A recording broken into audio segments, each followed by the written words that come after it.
sana.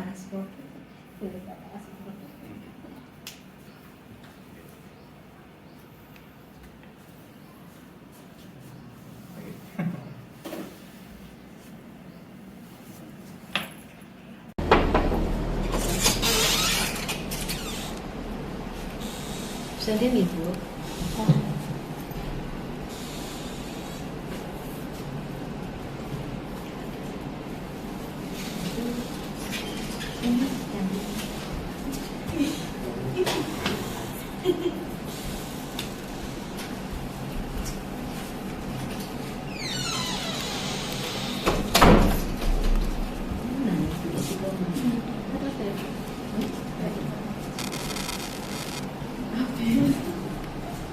Bismillahirrahmanirrahim. Assalamualaikum warahmatullahi wabarakatuh. Yang terhormat Bapak Kepala Sekolah, Bapak Rijanto Eko Juliarto SPD. Yang saya hormati Bapak Ibu guru hebat. Alhamdulillah, puji syukur marilah kita panjatkan senantiasa kepada Allah Subhanahu wa taala.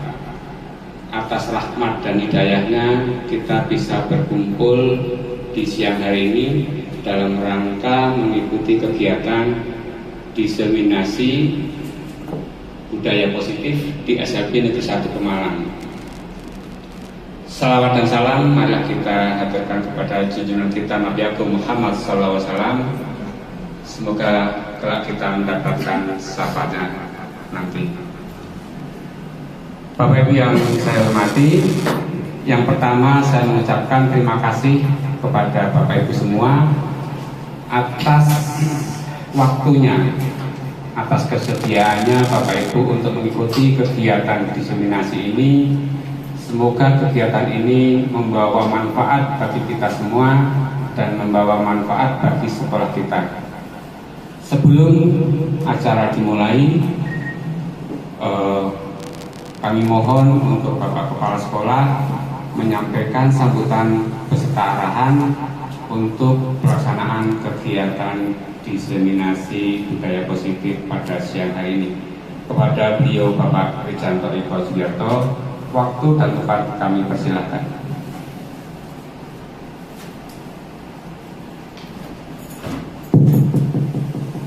Assalamualaikum warahmatullahi wabarakatuh. Bapak Ibu guru SLB Negeri 1 Pemalang yang saya hormati, pertama kali marilah kita panjatkan puji syukur kepada Allah SWT yang pada siang hari ini kita masih diberikan nikmat sehat sehingga bisa mengikuti kegiatan pada siang hari ini. Salawat dan salam kita tetap limpahkan pada junjungan kita Nabi besar Muhammad SAW, kita keluarga, sahabat-sahabat, pengikut-pengikut yang lain. Bapak Ibu yang saya hormati, kegiatan pada siang hari ini adalah aksi nyata dari Pak Budi dalam kaitannya dengan kegiatan mengikuti CGP calon guru penggerak. Aksi nyata ini diwujudkan dalam budaya positif yang mana pada siang hari ini akan dilakukan diseminasi budaya positif kepada Bapak Ibu guru SLB Negeri 1 Pemalang. Harapan kami dari sekolah kaitannya dengan kegiatan budaya positif ini nantinya betul-betul bisa diimplementasikan di lingkungan sekolah kita, sehingga sekolah kita nantinya akan tercipta paling tidak satu budaya positif. Budaya positif apa? Nanti akan disampaikan oleh Pak Budi sebagai CGP yang akan mendiseminasi kepada Bapak Ibu semuanya. Bapak Ibu, diseminasi ini adalah salah satu kegiatan dari calon guru penggerak. memang ada kegiatan seperti ini. Bapak Ibu, ini sebagai gambaran juga kepada Bapak Ibu yang lain yang nantinya mudah-mudahan bisa termotivasi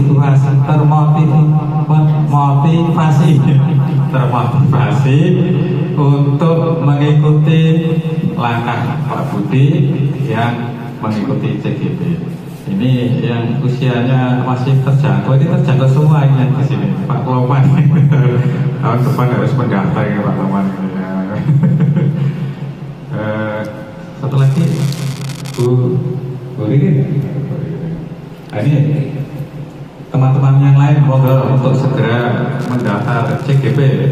Tahun ini sudah terakhir ya, tahun depan mungkin ada lagi.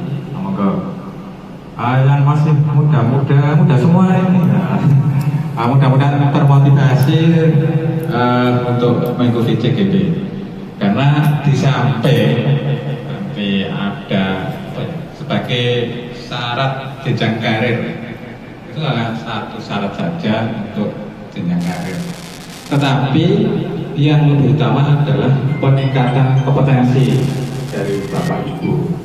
Jadi bukan semata-mata untuk jenjang karir, tetapi untuk peningkatan kompetensi menjadi guru penggerak. Guru penggerak nanti manfaatnya utamanya bagi diri sendiri untuk melaksanakan kewajiban-kewajiban dan tugas-tugas sebagai pendidik. Karena ilmunya banyak sekali ya Pak Budi ya untuk CGP ini. Banyak hal-hal yang tadinya tidak menyangka ada ilmu seperti itu ya Pak Budi ya. Ternyata ada ilmu yang ternyata luar biasa. Demikian saja Bapak Ibu, maka nanti kita ikuti kegiatan diseminasi budaya positif yang akan disampaikan oleh Pak Budi. Semoga nanti kita bisa mengambil hal-hal yang positif yang akan disampaikan oleh Pak Budi. Demikian yang saya sampaikan. Kurang lebihnya mohon maaf. Assalamualaikum warahmatullahi wabarakatuh. Terima kasih sambutan dan arahan Bapak Kepala Sekolah. Mudah-mudahan Bapak Ibu semua termotivasi untuk bisa mendaftar calon guru penggerak di tahun berikutnya. Siap Bapak Ibu? Baik, terima kasih. Sebelum kegiatan dimulai, mari kita berdoa dulu agar kegiatan ini bermanfaat bagi kita semua. Untuk itu kepada Bapak Wawan dimohon untuk memimpin doa. Monggo Pak Wawan. Assalamualaikum warahmatullahi wabarakatuh. Bapak dan Ibu peserta diseminasi, mari kita berdoa supaya kegiatan kita diberikan kelancaran ya Allah. Kita mulai dengan pembacaan umul kitab ila hadratin Nabi Mustafa Sayyidillah yaumul Fatihah.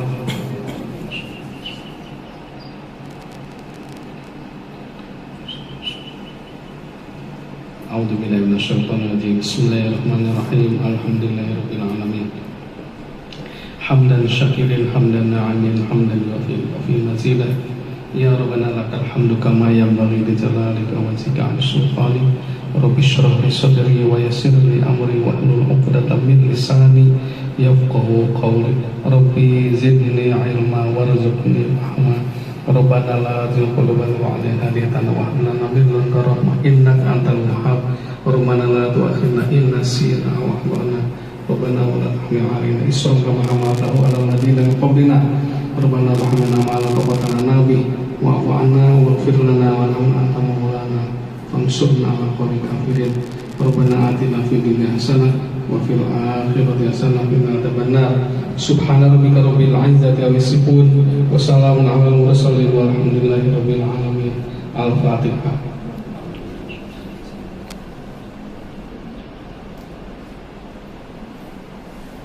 Demikian ibu-ibu, semoga apa yang kita mohonkan terhadap Allah mengabulkan. Wabillahi sebagian melaksanakan diseminasi Pak Budi pada siang hari ini. Allahumma amin. Assalamualaikum warahmatullahi wabarakatuh. Waalaikumsalam warahmatullahi wabarakatuh. Terima kasih Bapak Wawan. Baik Bapak Ibu yang saya hormati, mohon izin, mohon waktunya saya akan menyampaikan kegiatan saya mungkin sebagai calon guru penggerak. Sekedar Bapak Ibu ketahui bahwa pendidikan calon guru penggerak ini ada 3 modul dan 10 submodul. Nah, di modul 1 ini ada 4 submodul, dan di modul 2 dan 3 ada masing-masing 3 submodul. Nah, saya sudah menginjak di modul 1, di modul terakhir, modul 1.4 dengan ditutup kegiatan aksi nyata, dan sudah disusul modul berikutnya. Ini agak terlambat untuk modul 1.4, tetapi masih belum due date atau deadline. Baik Bapak Ibu, perkenankan saya menyampaikan aksi nyata, yaitu diseminasi budaya positif di SLB Negeri 1 Pemalang, Kabupaten Pemalang. Untuk itu Bapak Ibu mohon bisa mengikuti dengan sebaik-baiknya, dan mudah-mudahan atas doa tadi kegiatan ini bisa selesai dengan lancar tanpa ada halangan suatu apapun, dan insya Allah bermanfaat bagi kita semua. Amin, amin ya rabbal alamin.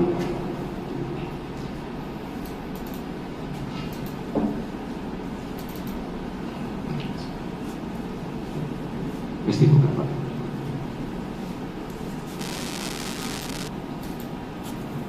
Langsung di halaman 1 nih, klik 1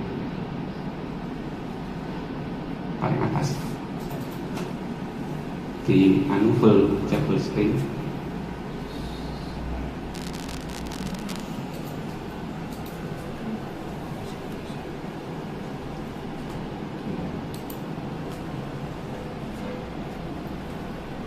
Ya, diseminasi budaya positif, yaitu ada di modul 1.4. Lanjut.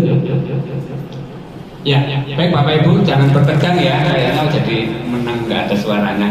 Nah, untuk mencairkan suasana, coba ini ada tebak gambar, kira-kira apa ini? Iya betul, kerak telur ya. Ada gambar kerak ditambah huruf K ditambah dengan gambar telur. Berikutnya apa? Ya. Coba yang bisa tunjuk jari yang paling cepat. Iya, yang paling cepat bisa tunjuk jari. Iya, betul. Iya, betul, lontong sayur. Iya. Banyak hilang dan seterusnya ya. Satu lagi. Iya, betul. Apem comal, apel hanya hilang ditambah M ada comal. Jadi apem comal. Ini adalah makanan khas Pemalang ya. Kemarin kami cari apem comal kesusahan, sudah gak bisa. Lanjut. Masih ada ya, satu lagi yang bisa lebih cepat, silakan bis. Betul sekali ya, sate marangi ya. Satu E-nya jadi E, ditambah orang marah hilangannya, dan ditambah NG ditambah gambar gigi, giginya hilang 1. Lanjut. Habis, ada 4 tadi, hilang 1. Oh, sudah 4 ya. Nah, baik Bapak Ibu ya, sudah siap ya. Oke, budaya positif. Apa sih budaya positif itu? Nah, ini budaya positif adalah budaya positif di sekolah merupakan nilai keyakinan, kebiasaan yang ada di dalam sekolah yang berpihak pada murid serta mampu menjadikan murid menjadi pribadi yang baik dan bertanggung jawab. Itu definisinya. Salah satu tanggung jawab seorang guru adalah bagaimana menciptakan suatu lingkungan positif di lingkungan sekolah yang saling mendukung, saling belajar, saling bekerja sama sehingga tercipta kebiasaan-kebiasaan baik. Nah, budaya positif di sekolah tentu berbeda-beda antara sekolah satu dengan sekolah yang lainnya, antara daerah satu dengan yang lainnya. Nanti kita kupas di belakang bagaimana budaya positif di sekolah kita. Lanjut.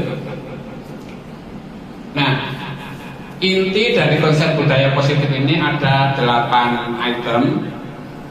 Nah, nanti masing-masing ini mau kita bahas bersama-sama. Yang pertama adalah perubahan paradigma belajar. Yang kedua, disiplin positif. 3, nilai-nilai kebajikan. 4, kebutuhan dasar manusia. Yang kelima, motivasi perilaku manusia. Posisi kontrol guru, keyakinan kelas, dan segitiga restitusi. Dari ke-8 ini saling berkaitan antara satu dengan yang lain. Tidak bisa berdiri sendiri dan tidak bisa hanya salah satu yang berjalan. Semua saling berkaitan dan beruntut ya, sampai dari pertama sampai terakhir. Yang terakhir adalah segitiga restitusi. Lanjut. Nah, tadi yang pertama adalah paradigma pembelajaran baru ya. Pembelajaran dengan paradigma baru.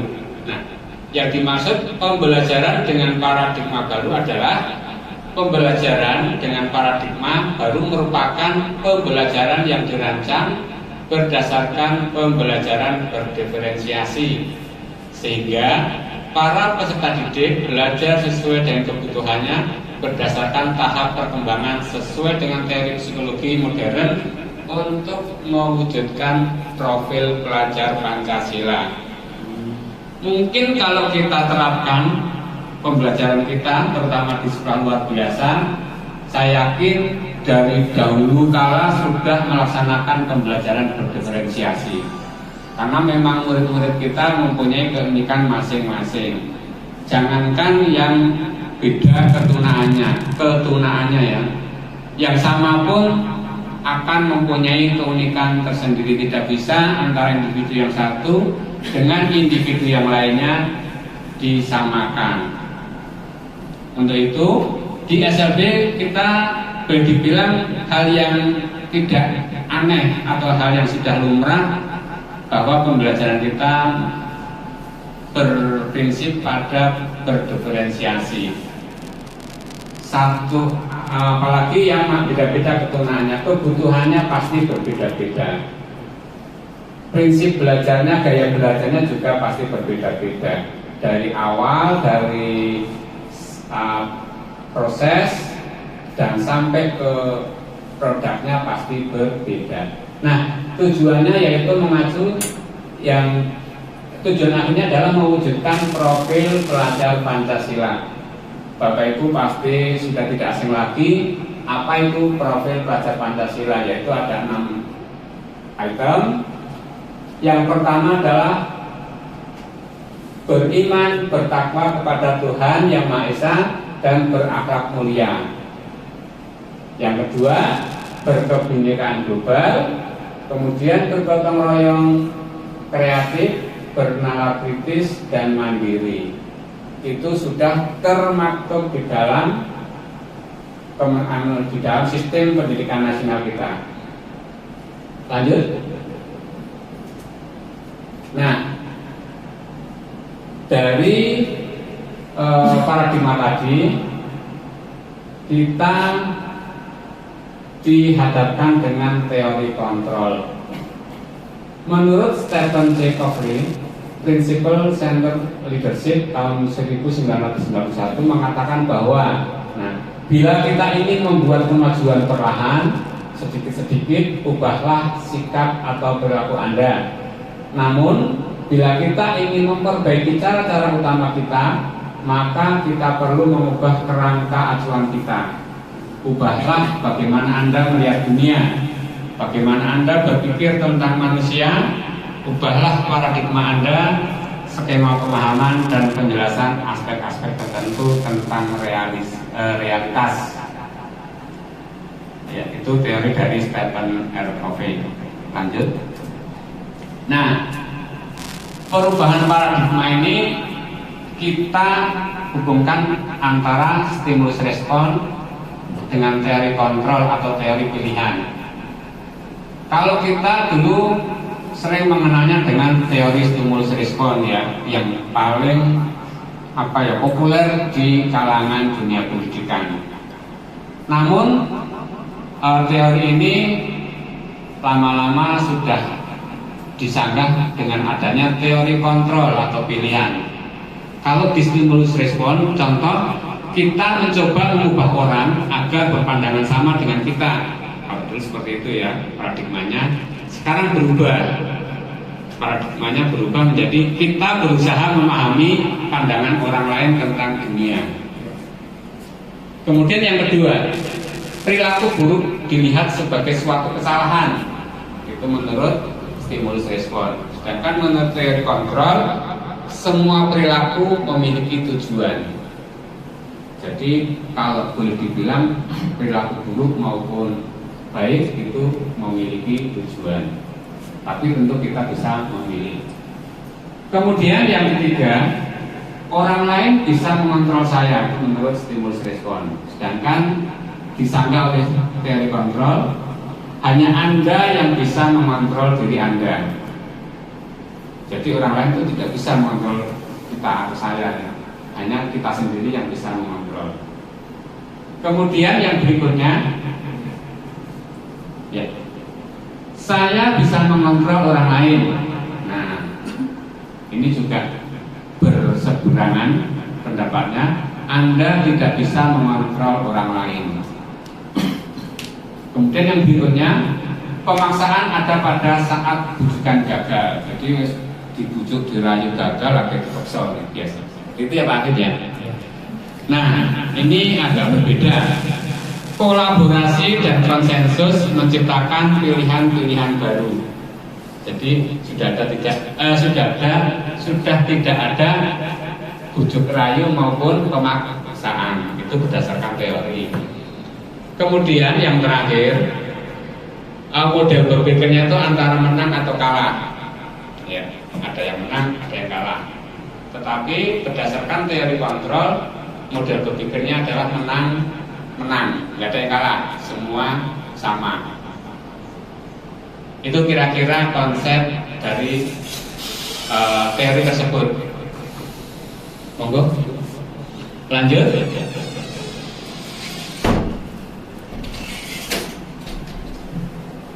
Ya, hukuman adalah identitas gagal, sedangkan disiplin adalah identitas sukses atau berhasil. Nah ini tidak usah saya jelaskan satu persatu, namun satu atau dua contoh saja ya. Identitas gagal yaitu hukuman, contoh sesuatu yang menyakitkan harus terjadi, itu adalah hukuman.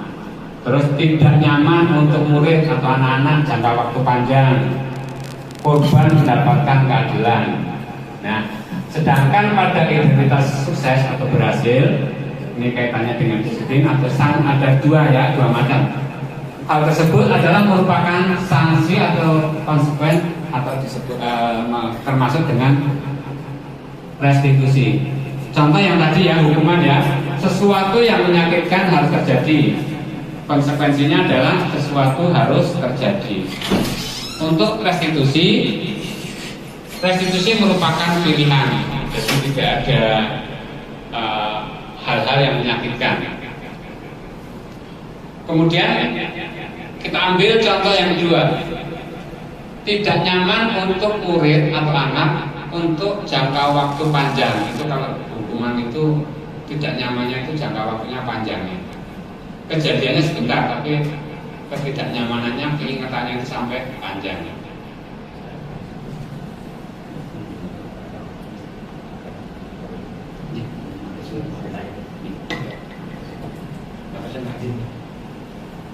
Baik Bapak Ibu, saya lanjutkan.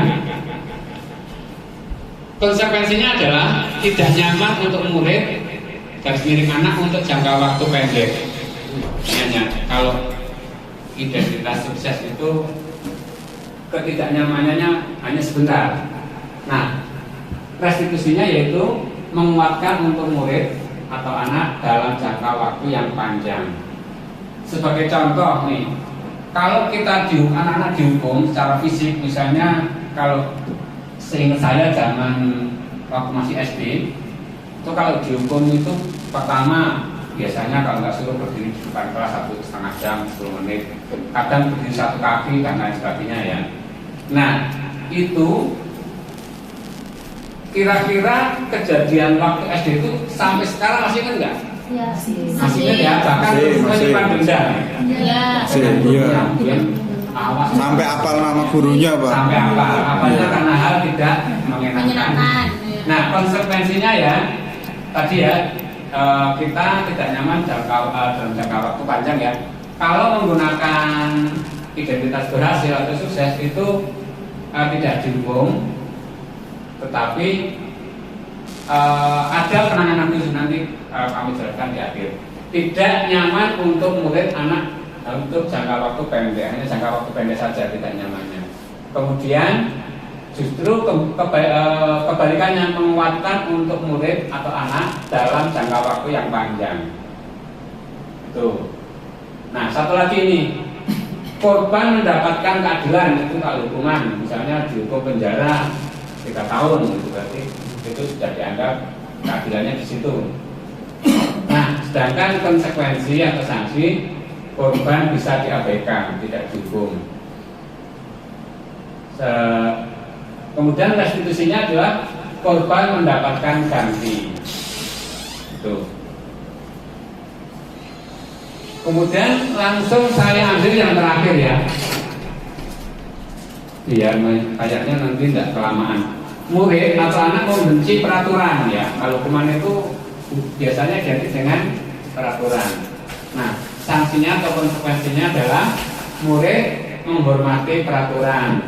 Restitusinya adalah murid menghormati dirinya dan orang lain. Jadi harapannya tanpa ada melakukan kesalahan, melakukan sesuatu yang tidak menjadi keyakinannya, diharapkan dengan restitusi itu akan anak bisa menghormati dirinya dan orang lain. Jadi tumbuh secara intrinsik. Oke, lanjut. Nah, kembali ke disiplin positif. Nah, disiplin berasal dari kata disiplina yang artinya belajar. Bapak Ibu, sebelum dilanjut, kalau kita dengar disiplin, apa yang ada di benak Bapak Ibu? Coba satu atau dua yang mau berpendapat. Peraturan. Betul, peraturan. Satu lagi. Taat. Ada yang lain? Ketika dengan kedisiplinan kaitannya dengan peraturan, taat, mungkin Rapi. rapi atau hukuman gitu ya. Padahal yang artinya disiplin itu adalah belajar. Disiplin mengacu pada disiplin diri yang memiliki tanggung jawab terhadap apa yang dilakukannya berdasarkan nilai-nilai yang diyakini. Nah, disiplin positif merupakan salah satu cara penerapan disiplin yang bertujuan untuk menumbuhkan kesadaran serta memberdayakan peserta didik tanpa imbalan atau penghargaan atau reward, ancaman ataupun hukuman. Jadi tidak ada imbalan, tidak ada ancaman, tidak ada hukuman, itu kita laksanakan. Sebagai pendidik, tujuan kita adalah menciptakan peserta didik yang memiliki disiplin diri sehingga mereka berperilaku mengacu pada nilai-nilai kebajikan universal dan memiliki motivasi intrinsik dalam perubahan perilaku ke arah yang lebih baik. Nah, jadi yang diharapkan itu anak memahami sesuatu itu bukan karena imbalan, bukan karena takut, bukan karena faktor eksternal ya, namun diharapkan adalah faktor dari internal atau intrinsik, yaitu keluar kesadaran dirinya. Ini akan lebih efektif anak daripada sama-sama tertib tapi yang satu tertibnya karena takut pada Pak Eko, takut pada kepala sekolah misalnya. Tetapi kalau yang tertibnya itu karena faktor intrinsik, yaitulah yang sesungguhnya. Jadi dipantau maupun tidak dipantau, kita akan mengerjakan hal yang sama. Lanjut. Nah, nilai-nilai kebajikan ya.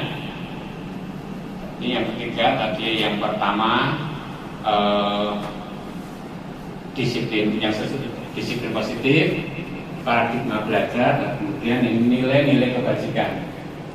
Apa itu nilai kebajikan? Yaitu nilai yang disepakati bersama, lepas dari suku, bangsa, agama, bahasa maupun latar belakangnya.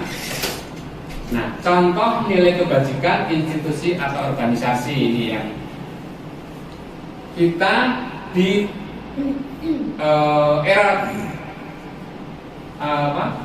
2021 ini atau era milenium, filosofi belajar kita mengacu pada profil belajar Pancasila, yaitu beriman dan bertakwa kepada Tuhan Yang Maha Esa dan berakhlak mulia, berkebinekaan global, gotong royong, mandiri, kreatif, dan bernalar kritis. Nah, sedangkan contoh nilai kebajikan ini dari Ibu atau Primary Years atau program PYP, yaitu nilai kebajikannya adalah toleransi, rasa hormat, integritas, mandiri, menghargai, antusias, empati, kerjasama, kreativitas, dan percaya diri, serta komitmen. Itu dari Ibu Primary Years.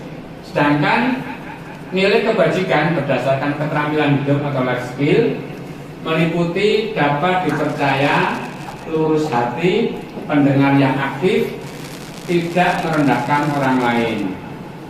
Nah, kita nanti akan bisa menyikapi mana nilai-nilai kebajikan yang akan kita pilih. Lanjut. Nah, setelah ada nilai kebajikan, tentu faktor berikutnya adalah kebutuhan dasar manusia. Apa itu kebutuhan dasar manusia? Kebutuhan dasar manusia adalah segala sesuatu yang kita lakukan untuk mendapatkan apa yang kita inginkan. Seluruh tindakan yang kita lakukan memiliki tujuan tertentu, dan semua usaha terbaik yang kita lakukan adalah dalam rangka agar kebutuhan dasar kita terpenuhi dengan baik. Baik, lanjut. Nah, kebutuhan dasar manusia itu ada 5, ya. Yang pertama adalah kebutuhan rasa kasih sayang atau rasa diterima. Ini baik di keluarga, di masyarakat, di kelompoknya, di kelasnya, dan seterusnya. Kemudian bertahan hidup, ya, surviving, kesenangan atau fun, kemudian kebebasan atau freedom, dan penguasaan atau power. Jadi 5 kebutuhan dasar inilah yang akan mempengaruhi perilaku manusia. Jadi boleh dikatakan bahwa jika ada salah satu kebutuhan dasar manusia yang tidak terpenuhi, maka dipastikan akan terjadi hal-hal yang di luar di luar nilai-nilai kebajikan. Biasanya perilaku menyimpang selalu diawali atau selalu didasari atas 5 kebutuhan dasar ini, salah satu atau mungkin sebagian yang tidak terpenuhi. Lanjut. Nah, sedangkan motivasi perilaku manusia ini dibagi menjadi 3. Yang pertama yaitu manusia itu mempunyai 2 motivasi, yaitu motivasi eksternal dan motivasi internal. Motivasi eksternal ada 2, motivasi internal ada 1. Nah, motivasi eksternal ini yaitu yang pertama untuk menghindari ketidaknyamanan atau hukuman. Jadi manusia atau kita misalnya tertib di lalu lintas, tertib di jalan, tertib di sekolah itu hanya untuk menghindari ketidaknyamanan atau hukuman. Jadi kalau tidak merasa dihukum ya jadi nyaman gitu artinya. Yang kedua, untuk mendapatkan imbalan atau penghargaan dari orang lain. Jadi ketika kita berbuat baik, motivasinya dari eksternal hanya untuk karena mendapatkan imbalan atau mungkin mendapatkan penghargaan dari orang lain. Nah, motivasi ini akan tidak bertahan dengan lama. Ketika nanti tidak mendapatkan imbalan lagi atau tidak mendapatkan penghargaan dari orang lain, akan berhilang dengan sendirinya. Apalagi yang ini yang pertama. Kemudian setelah motivasi eksternal ada motivasi internal. Inilah motivasi yang kita harapkan, yaitu dengan motivasi internal ini untuk menjadi orang yang mereka inginkan dan menghargai diri sendiri dengan nilai-nilai yang mereka percaya. Jadi dengan motivasi internal, dimanapun, sebagai apapun, atau kalau boleh dibilang profesi apapun kita, utamanya pendidik. Jadi untuk ketika kita sudah mempunyai motivasi internal, kita akan berbuat dengan sebaik-baiknya, yaitu menjadi orang yang mereka inginkan. Mereka itu bisa luas ya, bisa sekolah, keluarga, masyarakat, dan seterusnya. Dan menghargai diri sendiri dengan nilai-nilai yang mereka percaya. Jadi ketika kita berbuat positif atau melakukan budaya positif itu tidak didasarkan atas motivasi eksternal, namun diharapkan atas dasar motivasi internal. Jadi dari dalam diri kita sendiri. Siapa yang bisa mengontrol? Ya kita sendiri, tidak. Orang lain tidak bisa mengontrol. Lanjut. Nah, ini posisi kontrol seorang guru. Ini kita mengerucut pada profesi kita sebagai seorang guru. Jadi ada tipe-tipe seorang guru. Yang pertama ini menjadi tipe penghukum. Ini paling bawah. Terus yang berikutnya pembuat merasa bersalah. Yang ketiga teman. Yang keempat menjadi pemantau. Dan yang terakhir menjadi manajer. Nah, bagaimana implementasinya? Lanjut kita jelaskan. Yang pertama menjadi penghukum ya. Ya. Baik, kita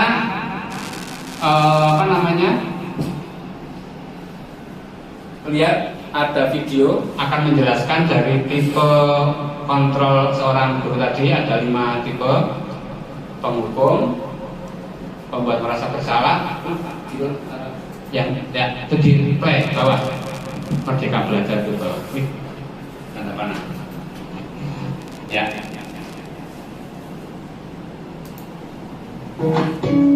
kita lihat video dulu ya Bu, sambil relax. Salam bahagia Ibu dan Bapak guru hebat. Dalam penerapan disiplin positif restitusi, salah satu program yang dikembangkan adalah 5 posisi kontrol. 5 posisi kontrol dalam restitusi adalah proses perjalanan seorang pendidik agar dapat mengenali dirinya. Pada video kali ini, kita akan membahas tentang 5 posisi kontrol yang dikembangkan oleh Diane Gosson dan contoh penerapannya.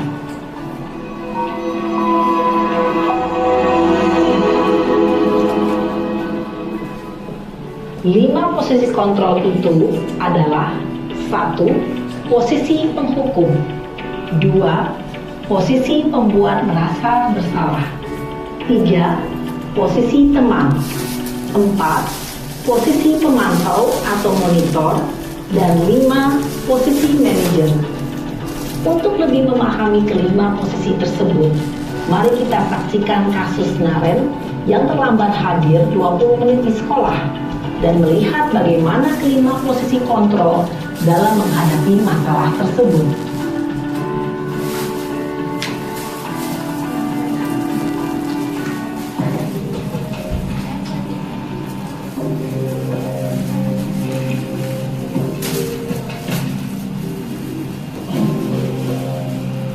Naren! Sini kamu! Selamat pagi Bu. Selalu terlambat. Kamu deh, pasti terlambat. Maaf Bu, saya Apa? Apa coba? Alasan kamu apa lagi? Kapan sih kamu tidak terlambat? Malas sekali ya kamu jadi anak. saya Dasar pemalas. Gak kapok-kapok sih kamu. Sudah berapa kali terlambat? Sana, kamu keliling lapangan basket 2 kali. kenapa saya harus ke lapangan basket Bu? Kenapa? Kamu melawan ibu? Berani-beraninya jawab. Sudah terlalu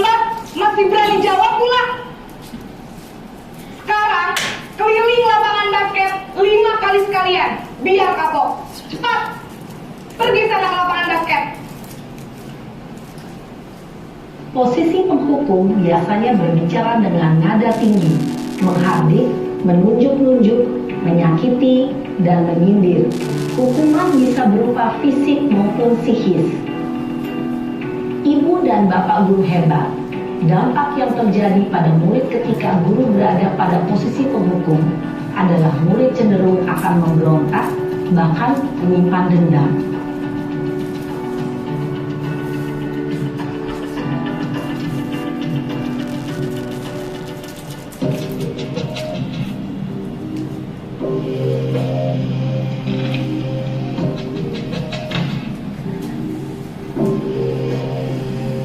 Naren,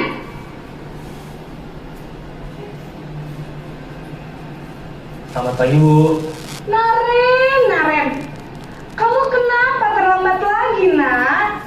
Ya Tuhan, Naren, kamu senang ya bikin ibu susah ya? Kalau kamu terlambat lagi, nanti ibu yang ditegur bapak kepala sekolah, nak. Disangka ibu tidak bisa membina kamu. Duh, gimana ini? Maaf, Bu.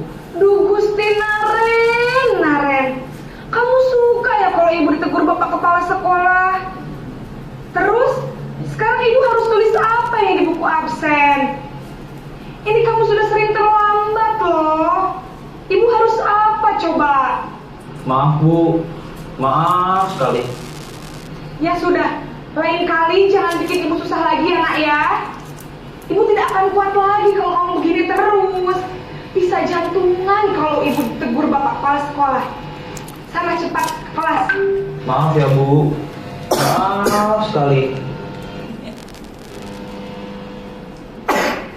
Posisi pembuat rasa bersalah berbicara dengan nada tenang, cenderung lembut.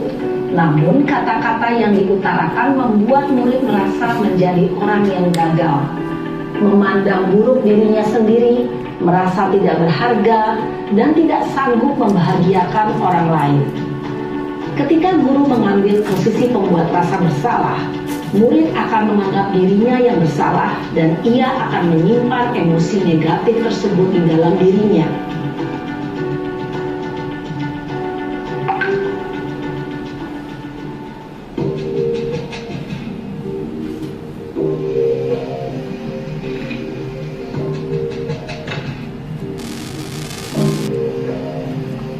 Naren,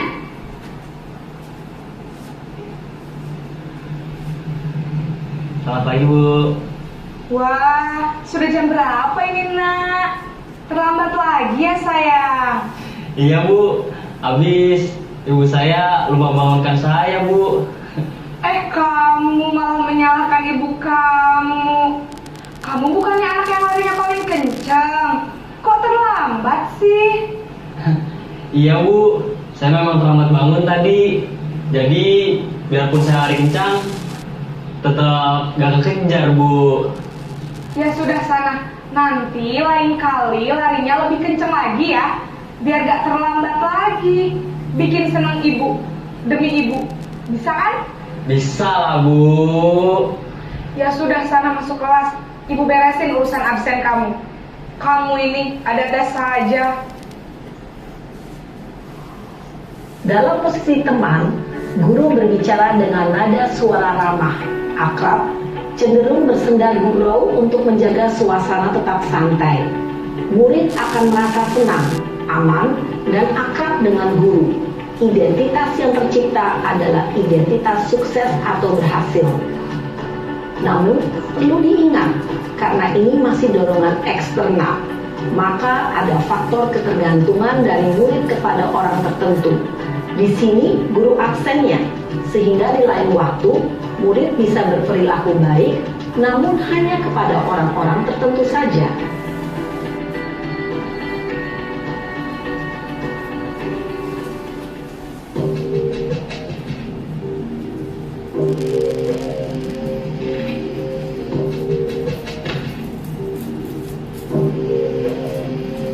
Naren!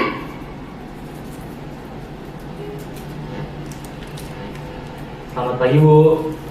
Naren, apa peraturan sekolah kita tentang jam berapa kita harus masuk sekolah, nak? Kita harus di sekolah jam 7, Bu. Iya betul, sekarang sudah jam 7.20. Naren sudah tahu konsekuensinya jika terlambat hadir. Paham, Bu. Saya harus tinggal kelas pas jam istirahat selama 20 menit. Iya benar, konsekuensinya demikian. Jadi nanti jam 9.30 pas istirahat, kamu harus tinggal di kelas, kerjakan tugas tambahan untuk ketertinggalan kamu, ya? Baik, Bu.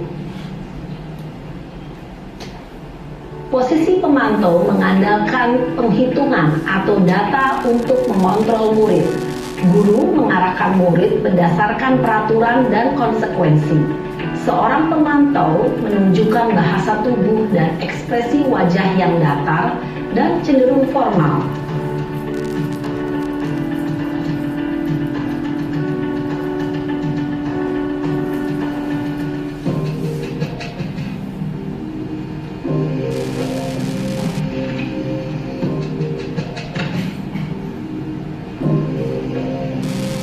Naren!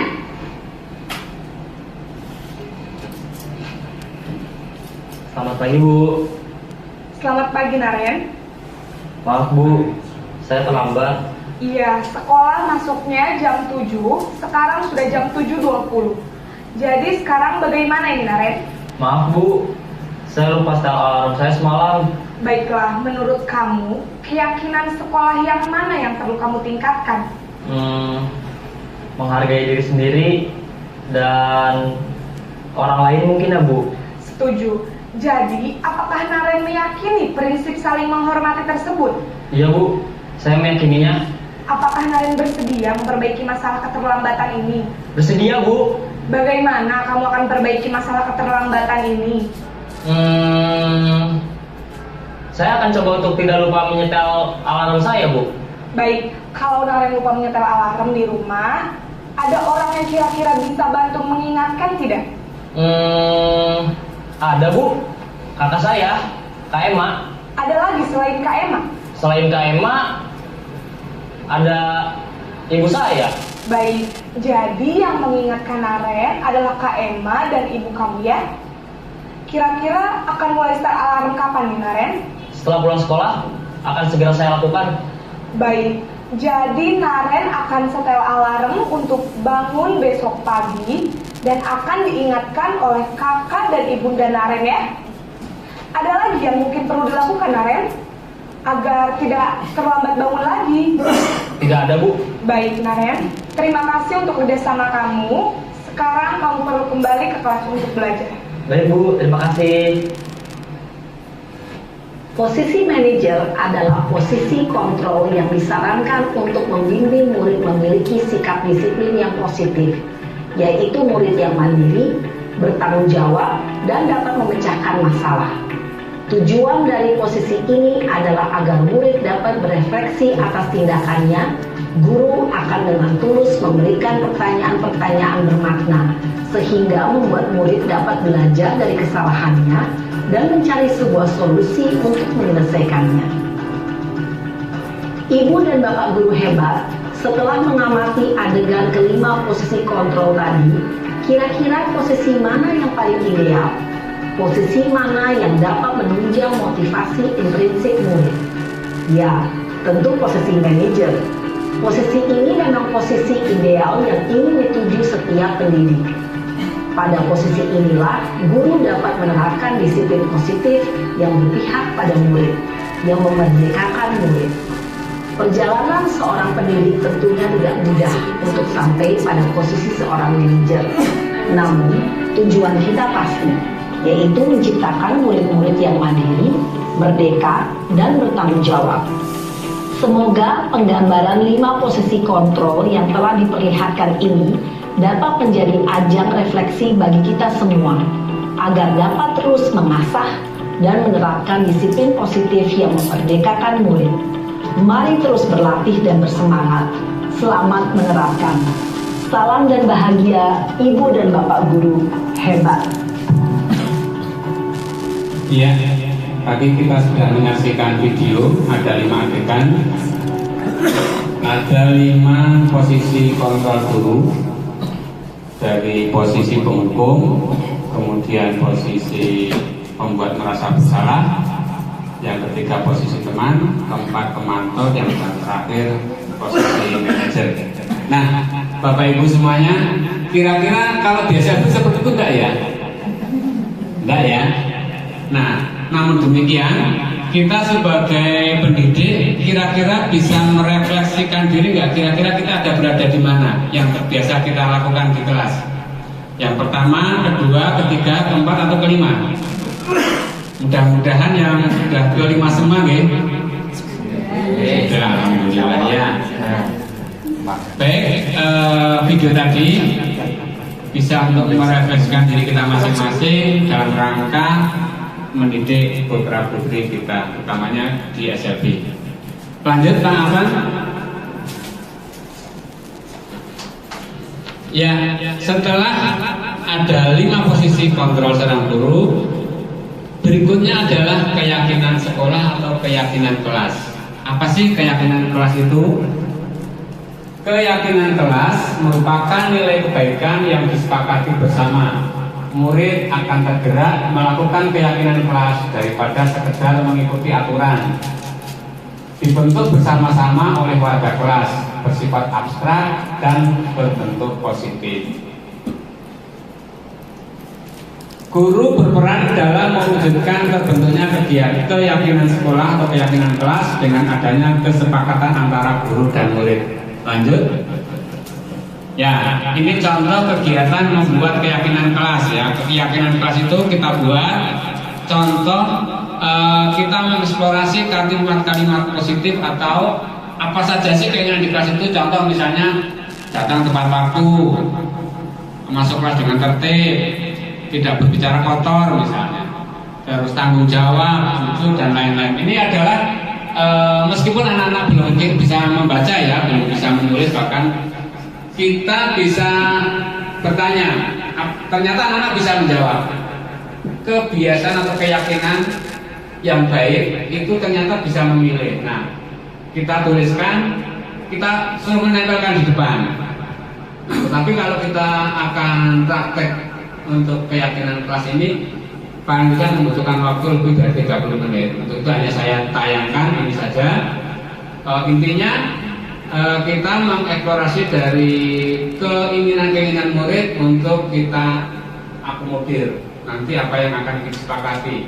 Nah, setelah terbentuk ini kita kadang ada yang tidak boleh makan di dalam kelas misalnya, tidak boleh tidur. Nah, tahapan kedua itu merubah kalimat negatif menjadi kalimat positif. Misalnya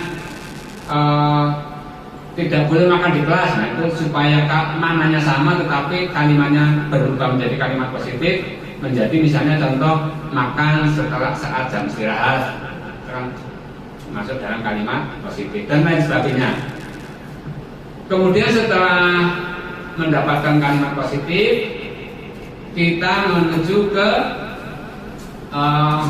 mana yang sekiranya terkait dengan disiplin, tanggung jawab, jujur, mandiri, karena itu inti yang akan kita ambil. Jadi nanti kalimat-kalimat itu bisa masuk ke dalam tadi kata-kata kunci.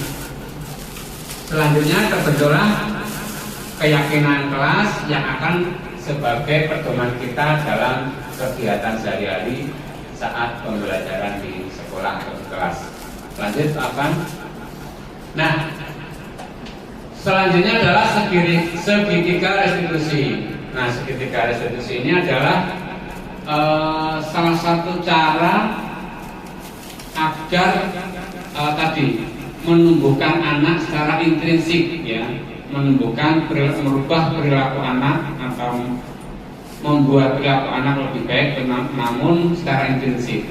Nah, di segitiga restitusi ini ada segitiga yang di bawah dasar, kemudian sisi kiri dan sisi kanan. Nah, yang pertama adalah menstabilkan identitas, yaitu berada di bawah. Kemudian di sebelah kiri validasi tindakan salah, dan yang terakhir dari atas ke bawah itu sebelah kanan menanyakan keyakinan. Nah, Jadi ini contoh validasi tindakan yang salah. Kamu tentu punya alasan mengapa melakukan itu contohnya. Adakah cara yang lebih efektif untuk mendapatkan apa yang kamu butuhkan? Nah, sedangkan di keyakinan menanyakan keyakinan atas apa yang telah kita sepakati. Kamu ingin menjadi orang yang seperti apa contohnya? Ini kebetulan bukunya berserakan nabrak tulisan gitu. Ya lanjut. Nah ini penerapan etika restitusi di sekolah. Lanjut. Nah kasus satu ya, Sulis ini saya ambil di kelas SMA. Sulis kesal sama Deva, teman di kampungnya, yang sering mengejeknya secara fisik karena Sulis mempunyai hambatan penglihatan atau tunanetra. Sulis lalu marah dan tidak dapat mengendalikan emosinya. Coba kita lihat videonya. Video aja lah. Ya ini Sulis kelas 10 ya. Ya, masuk.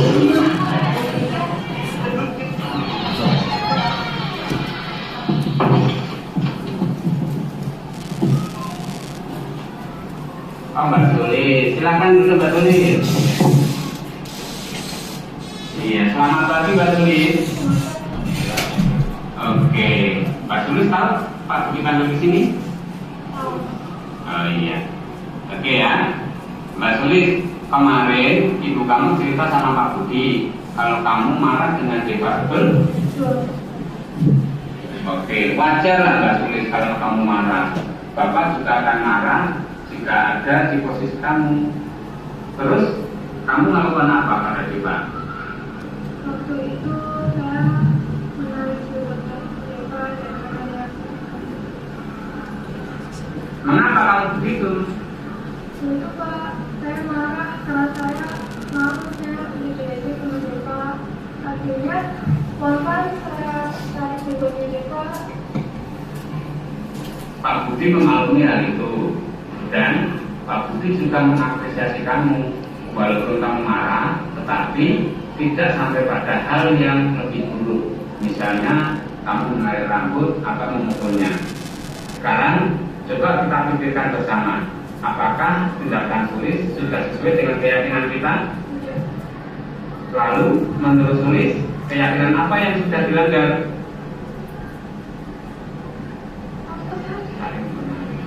Tapi Ya, jadi yang dilanggar Sulis adalah saling menghormati dan menghargai teman. Menurut Sulis, apakah saling menghormati dan menghargai itu penting? Oke, hebat, betul sekali. Lalu, menurut kamu, keyakinan apa yang harus kamu lakukan pada saat marah? harus menahan Ya, sabar ya. dan menahan amarah. Baik, pintar sekali. Lalu, apakah kamu bersedia untuk memperbaiki masalah ini? Apa yang kamu lakukan untuk memperbaiki masalah ini? Apa? Kamu harus bersabar, Harus bersabar dan menahan. Iya, tepat sekali. Tindakan kamu Sulit. Tetap berteman baik sama Deva ya. Sudah betul sekarang? Sudah. Baik, terima kasih. Kamu boleh kembali ke kelas. Iya Pak. Sama-sama.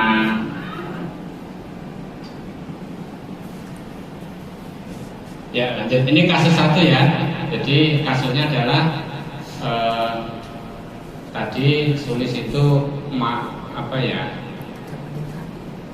marah-marah dengan temannya karena sering diejek. Nah, oke, lanjut ke kasus 2 nih. Amanto, siswa kelas 10A, siswa SMP 1 Pemalang, sering bangun kesiangan dan pada akhirnya terlambat masuk sekolah. Hal ini dikarenakan pada malam harinya Amanto sering terlalu asik nonton YouTube sampai larut malam. Kita lihat videonya.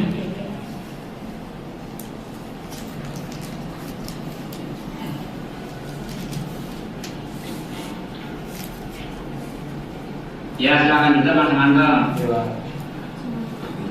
Ya, selamat pagi. Mas Amanto, kira-kira tahu nggak Pak Budi panggil ke sini? Tahu Pak, karena saya terlambat. Baik. Tadi Pak Budi tahu kamu terlambat ke sekolah, betul? Betul Pak. Menurut ingatanmu, sudah berapa kali kamu terlambat ke sekolah? Kurang lebih 3 kali Pak. Oke, menurut kamu sering terlambat ke sekolah apakah merupakan sebuah kesalahan? Iya Pak. Saya memaafkan. Iya, tidak apa-apa. Mas Amanto berbuat kesalahan itu manusiawi. Setiap orang pasti pernah berbuat kesalahan. Tetapi yang terpenting kita harus belajar dari kesalahan dan berusaha memperbaikinya. Kamu setuju? Setuju Pak. Oke, sekarang kita cari solusinya bersama-sama. Mas Amanto sering datang terlambat, pasti ada alasannya. Kenapa Mas Amanto datang terlambat ke sekolah? Karena terlalu aktif mengenai itu, jadi terlalu malam. Apakah perbuatanmu itu sesuai dengan keyakinan kelas kita? Iya Pak. Menurut kamu keyakinan kelas apa yang sudah kamu langgar? Disiplin Pak. Menurutmu disiplin itu penting tidak? Sangat penting Pak, karena dengan disiplin kita dapat bisa mengenai waktu. Hebat. Tepat waktu itu memang penting sehingga kita tidak ketinggalan pelajaran. Bagaimana menurutmu? Iya Pak, sekali ini. Mas Amanto, sikap baik sudah kamu tunjukkan dengan meminta maaf. Menurut kamu, apa yang akan kamu lakukan agar tidak datang terlambat ke sekolah lagi? Saya akan tidur di awal dan semoga alarm supaya saya bisa bangun. Hebat, kamu sudah menemukan solusinya. Nanti Bapak juga akan berkomunikasi dengan orang tua kamu agar kamu tidak terlambat datang ke sekolah. Gitu ya. Iya Pak. Sekarang silahkan kembali ke kelas. Iya, terima kasih Pak. Terima kasih sama-sama. Lanjut. Ya, ini testimoninya ya. Play. Assalamualaikum warahmatullahi wabarakatuh. Perkenalkan, nama saya Sus Wandari, kelas 1 SMA dari SLB Negeri 1 Pemalang. Senang sekali saya telah diajak berdiskusi dengan Pak Budi menyelesaikan masalah saya. Terima kasih. Wassalamualaikum warahmatullahi wabarakatuh. Iya, lanjut. Ini testimoni. 2, 3. Assalamualaikum warahmatullahi wabarakatuh. Perkenalkan, nama saya Tarto Harmanto. Saya kelas 1 SMA SLB Negeri 1 Pemalang. Saya sangat senang bisa berdiskusi dengan Bapak Budi sehingga saya dapat menyelesaikan masalah yang saya hadapi. Terima kasih. Assalamualaikum warahmatullahi wabarakatuh. Ya, lanjut. Nah, terima kasih. Sebelum ditutup, mungkin Bapak Ibu ada pertanyaan, mungkin ada masukan. Monggo, saya beri kesempatan 3 menit. Kalau tidak, sekali. Baik Bapak Ibu, hebat. Terima kasih atas perhatiannya, terima kasih atas kerjasamanya, dan mudah-mudahan setelah kita mendengarkan, kita menyaksikan video tadi dan kita memperhatikan isi dari presentasi saya terkait dengan aksi nyata diseminasi budaya positif di modul 1.4. Terima kasih sekali lagi, mudah-mudahan ini akan bermanfaat bagi saya utamanya dan insya Allah akan bermanfaat bagi Bapak Ibu semua, baik secara pribadi maupun untuk kemajuan sekolah kita, yaitu sekolah SLB Negeri 1 Pemalang. Terima kasih atas perhatiannya. Mohon maaf atas kekurangannya. Saya akhiri. Billahi taufiq wal hidayah. Assalamualaikum warahmatullahi wabarakatuh. Tepuk tangan semuanya buat. Iya, terima kasih. Monggo dilanjutkan.